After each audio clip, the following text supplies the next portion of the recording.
আসসালামু আলাইকুম এভরিওয়ান, সবাই কেমন আছেন? আশা করি সবাই ভালো আছে। একটা বিষয় খুব আমার কাছে চিন্তিত লাগে। মতো বিষয় হচ্ছে অনেকেই মনিটাইজেশন ফাইয়া ফেলতেছে। আর অনেকে বলতেছে তুমি তো অনেক ভিডিও করো ইউটিউবে, ফেসবুক, ইনস্টাগ্রামে, টিকটকও, কিন্তু তুমিও অনেক মনিটাইজ ফাইতেছে না একটা তুমি। আসলে আমার এটা নিতে আক্ষেপ নাই। আর যারা ফাইতেছে তাদের জন্য শুভকামনা।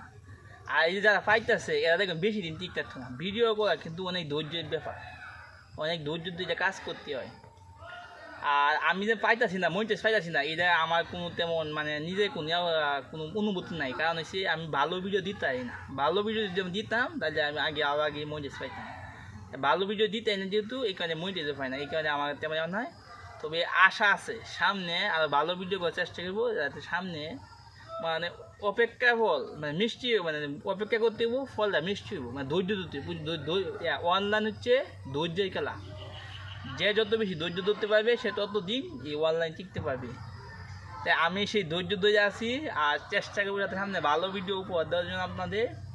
আর যারা পাইতেছে কন্টেন্ট মনিটাইজেশন তাদের জন্য শুভকামনা, তারা পাক, আমার কোনো হিংসা নাই। সবাই তো কন্টেন্ট ক্রিয়েটর হয়ে থাকে, তারাও আমাকে আগে জানা। আপনারা যারা বলেন যে আমি কে খাই না, কে এই মনিটাইজ পাইনি, কে এই যে হয়ে যায়, তারা বললেন না আমার মাথা খুব খারাপ লাগে, তখন খুব টেনশন লাগে। এমনি ফিরতে এইটা খুব ভালো। সকলে ভালো থাকবে।